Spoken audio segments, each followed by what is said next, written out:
Good evening. This is All India Radio. I'm Anuja Kumar, and with me is Renuka RS with the evening news.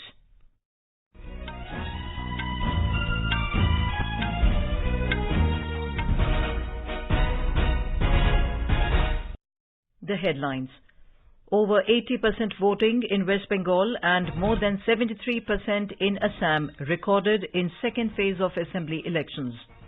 Election Commission debars DMK leader A. Raja from campaigning for 48 hours. Issues notice to BJP leader and Assam Minister Himanta Biswa Sarma. Enthusiastic response to COVID vaccination for all above 45 years. All public and private sector COVID-19 vaccination centres to be open throughout the month. GST revenue collection for March 2021 sets a new record. Highest ever collection of 1,23,902 crore rupees. Last date to link Aadhaar with PAN card extended till June 30th. Delhi Meerut Expressway opened for traffic. Will reduce travel time to 45 minutes. Superstar Rajnikant to be honoured with Dada Saheb Phalke Award for the year 2019. DRDO lab develops lightweight bulletproof jacket. Relief to Indian IT professionals as US allows H-1B visa ban to expire. And in tennis, defending champion Ashley Barty to take on 5th seed Elina Svitolina in women's singles semi-finals of Miami Open tonight.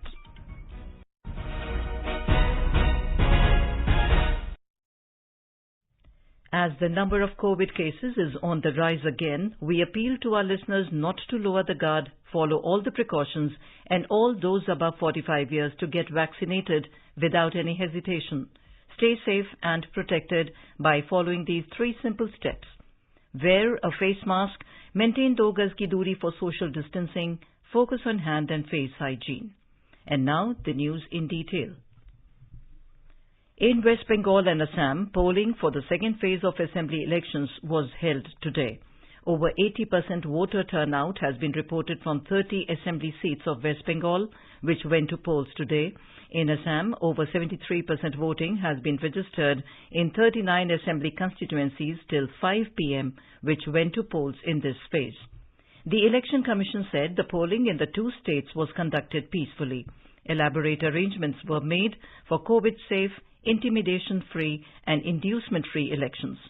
The Commission expressed gratitude to all stakeholders, especially the voters, for their enthusiastic and fearless participation in the election process. Now we go live to our Kolkata correspondent, Madhuparna Dhar Chaudhary, for the details. Madhuparna, how was the polling scenario in the second phase of assembly elections in West Bengal? Yes, Anuja, in today's phase, the most sought-after place was Nandigram, and we have witnessed really high voltage scenes from there. Despite Section 144 was in place, the situation turned tense at a booth in Boyal 1 regarding allegations and counter-allegations of the Trinamool Congress and BJP supporters. Trinamool Congress Supremo and party candidate Mamata Banerjee, who is also the Chief Minister of the state, went there and she was inside the booth for nearly 2 hours. She called the governor of the state from the booth, alleging discrepancy in polls, and finally left the place after senior officers went there and assured her. BJP candidate Shubhendu Adhikari also went there later. The Election Commission has sought a detailed report regarding this by 6 p.m. tomorrow. And apart from Nandigram, some stray incidents happened in Debra, Keshpur of West Medinipur. But barring the stray incidents, overall polling process was by and large peaceful. Anuja? Okay, thank you for the update, Madhuparna. Now we go live to our Guwahati correspondent, Manas Pratim Sarma, for details. Manas, how was the polling today in Assam? Well, the second phase of polling has come to an end, and there is no untoward incident has been reported. Polling was peaceful. Secondly, all the COVID protocols have been followed in polling booths. There was social distancing, hand gloves were provided to voters, and thermal screening was done. There was also no doubt of enthusiasm among the voters, especially the first-time voters. There are around 4 lakh first-time voters in this phase. there were selfie stands for them. So several initiatives was taken by the Election Commission, and it was not less than a festival of democracy today. Back to you. What were the important aspects of second phase elections in the states? Well, there are certain issues. If we start from the issues of campaigning, we would say the development was highlighted by the BJP and NDA. And flood issue, the BJP leadership told to solve the flood problems if they again come to power. The Congress raised the CAA issue. They said they would not implement the CAA. Employment was another issue. There are several high-profile candidates in this phase. There are 5 ministers. Interestingly, this election has also witnessed non-participation of former Chief Minister and a very senior leader of Akham Gana Parishad, Prafulla Kumar Mahanta. He represented the Berhampur seat for the last 35 years, but this time Berhampur seat was given to the BJP, so he was not contested in this election. So people missed him after 35 years. Back to you, Anuja. Thank you, Manas, for the update. Meanwhile, the election campaign is gaining momentum for the third phase of assembly election in Assam and West Bengal, and also for the single phase elections in Kerala, Tamil Nadu, as well as the Union Territory of Puducherry. Third phase polling in the two states will be held on 6th of this month, in which 338 candidates will be contesting for the 40 seats of Assam and 205 candidates for 31 seats of West Bengal. The single-phase polling in Kerala, Tamil Nadu, along with the Union Territory of Puducherry will also be held on 6th of this month. Senior BJP leader and Prime Minister Narendra Modi today addressed an election rally in Uluberia in rural Howrah of West Bengal, where polling will be held in third phase.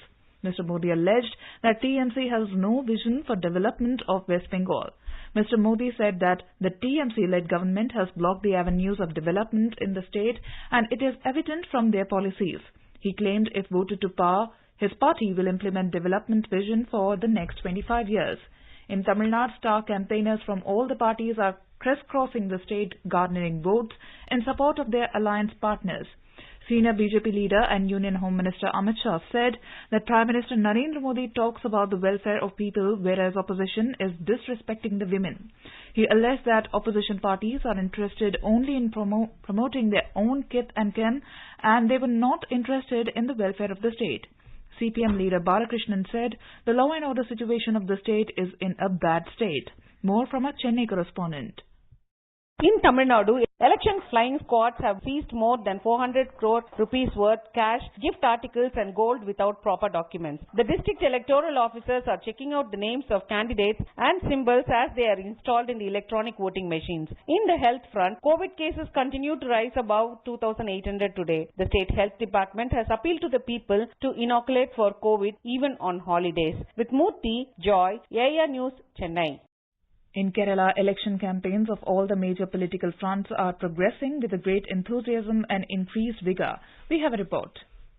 As the public campaign ends on coming Sunday, top national leaders and star campaigners of the three major fronts are camping in the state. Prime Minister Narendra Modi and Union Home Minister Amit Shah will campaign for NTA in the state tomorrow. BJP National President JP Nadda, today while attending NTA election convention in Karnagapalli, said that the ruling Kerala government had failed to implement the centre's infrastructure development projects, and added that the LDF and UDF governments were not able to create ample job opportunities in the state. While speaking at UDF's roadshow, Rahul Gandhi said that this time victory is in favor of UDF. Chief Minister Pinarayi Vijayan stated that the final verdict of the people in the upcoming assembly elections will be a befitting reply to all the opponents of development. Meanwhile, the postal voting for officials having polling duty began today. The facility is open till April 3rd. Mayush Shah for AR News from Thiruvananthapuram.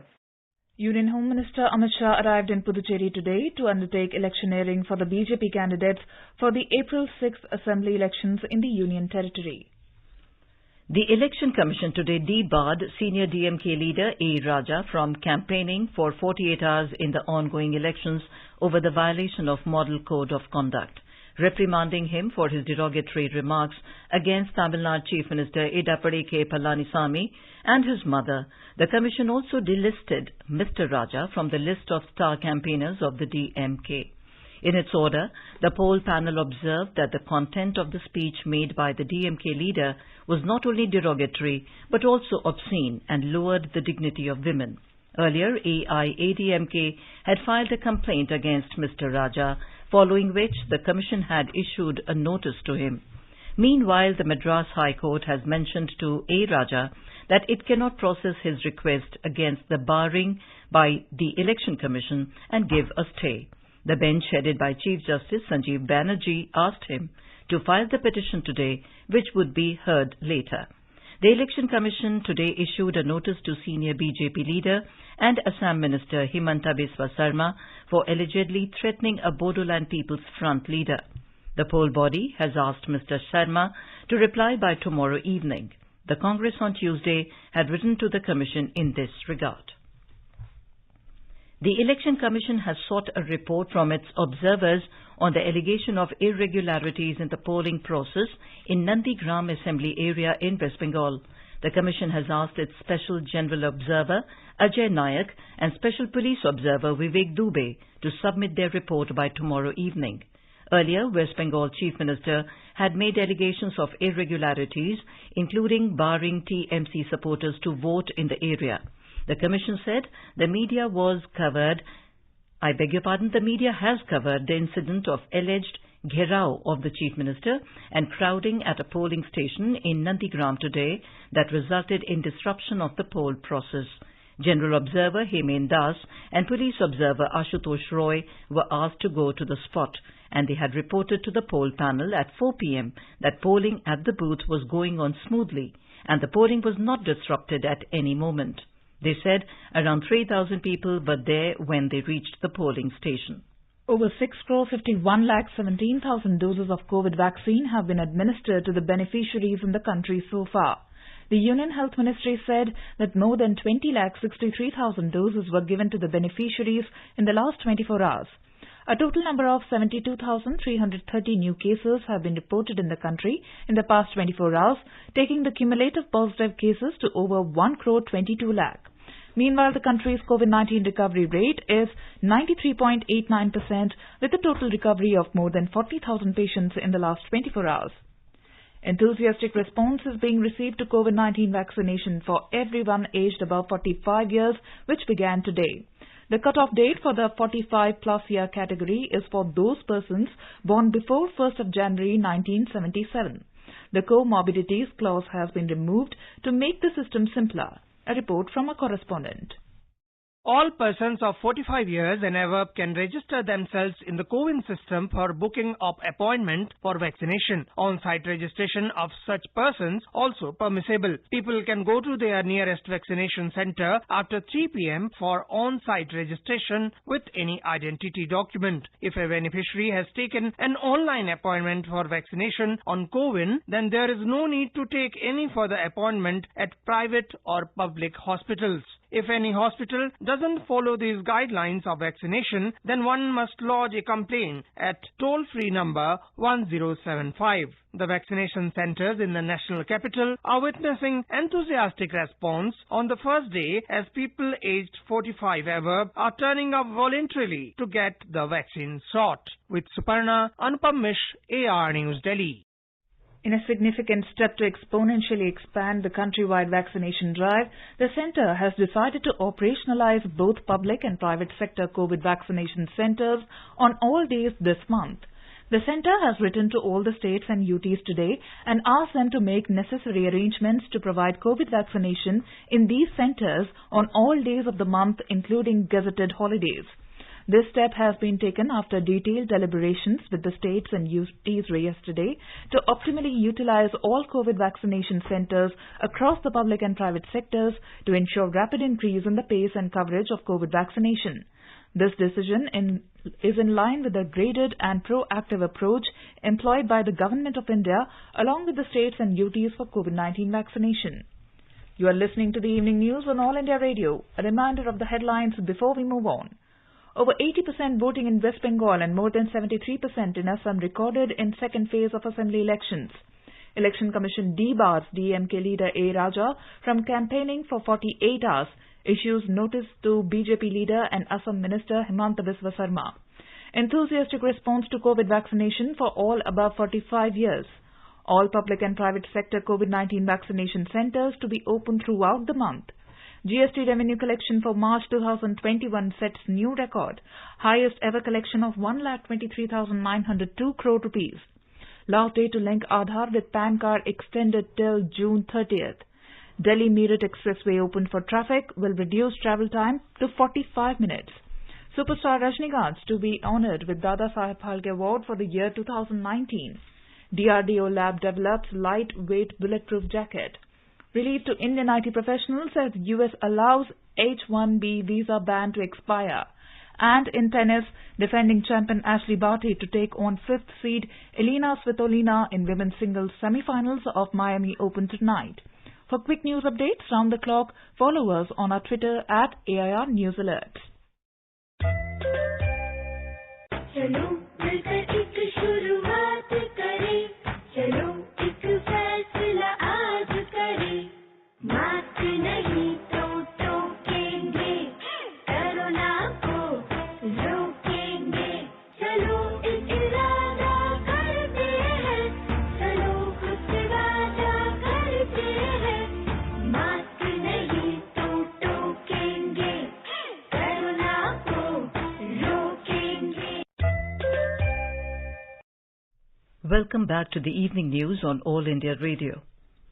The GST revenue collection for March 2021 has set a new record with highest ever collection of 1,23,902 crore rupees. The GST revenue collected in the last month is 27% higher than that collected in March last year. The Finance Ministry has informed that GST revenues of March are the highest since the introduction of Goods and Services Tax in the country. During the month, revenues from import of goods was 70% higher and the revenues from domestic transaction are 17% higher than that of the revenues from these sources during the same month last year. Talking to AIR News, economic expert Naveen Gupta said a rise in GST revenue collection has been possible due to rapid economic recovery in the country. We have received a very good news. This is possible due to rapid economic recovery at both domestic and international front due to successful vaccination program of the Government of India, which has led to revival of domestic consumption and massive investment plan in the form of National Investment Pipeline announced by the government. This shows the success of Atmanirbhar Bharat measures announced by Government of India and Reserve Bank of India over last 1 year, which were aimed at generating jobs and setting up new industries. E-way bill system under Goods and Services Tax has achieved a new milestone in the last month. More than 7 crore e-way bills have been generated in the previous month, which is the highest number of bills generated in any month during the last 3 years' journey of e-way billing system. A total of 180 crores of e-way bills have been generated in the last 3 years. E-way bills need to be generated for the movement of goods from one place to another, having value more than 50,000 rupees. The government has extended the last date for linking of Aadhaar number with PAN up to the 30th of June this year, in view of the difficulties arising out of the COVID-19 pandemic. Our correspondent takes a look at the benefits of linking of Aadhaar number and PAN.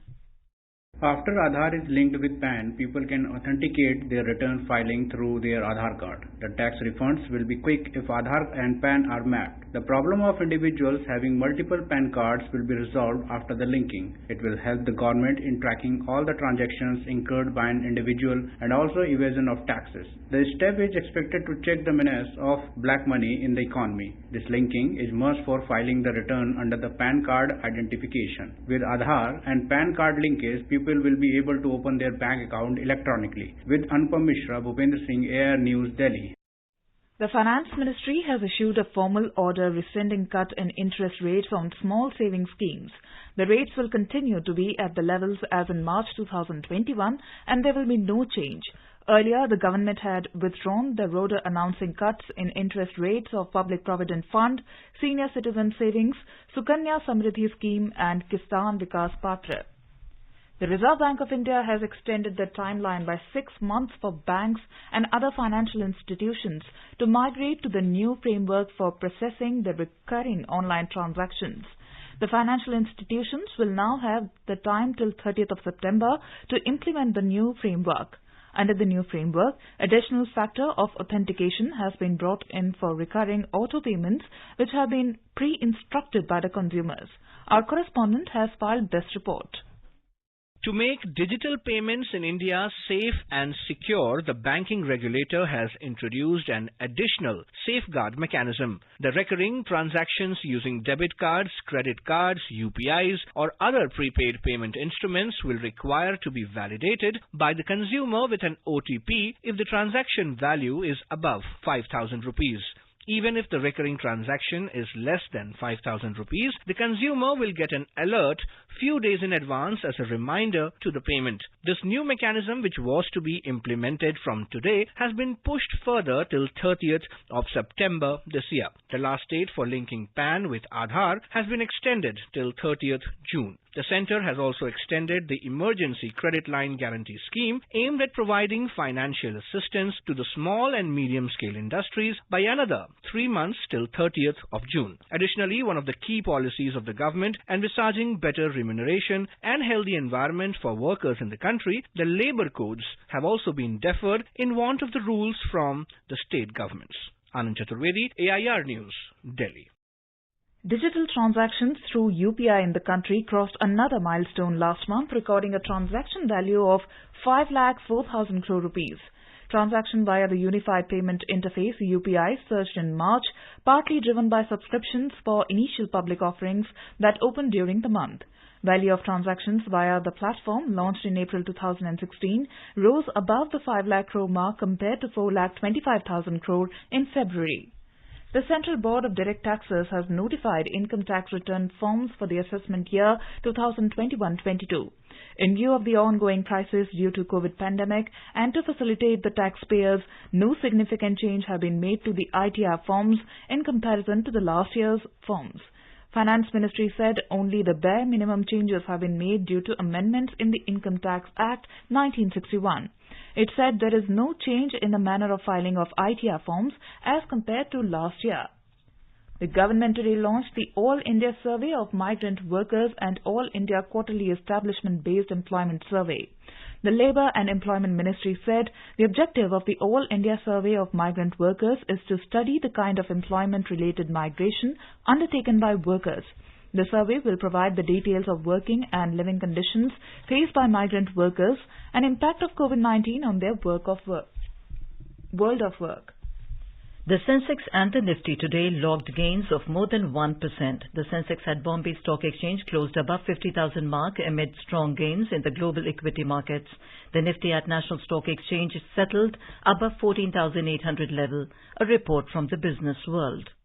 The Sensex surged 521 points to end at 50,030. The Nifty at National Stock Exchange also climbed 177 points to finish at 14,867. Oil prices rose on optimism about US and European economic recoveries and hopes that OPEC and its allies will keep production curbs in place. In intraday trade, the Brent was trading around $63.10 per barrel. Back home, gold futures were trading around 44,700 rupees per 10 gram. And at the forex market, the rupee weakened 33 paisa to 73 rupees and 44 paisa against the US dollar. Anubha Rohadki for AIR News.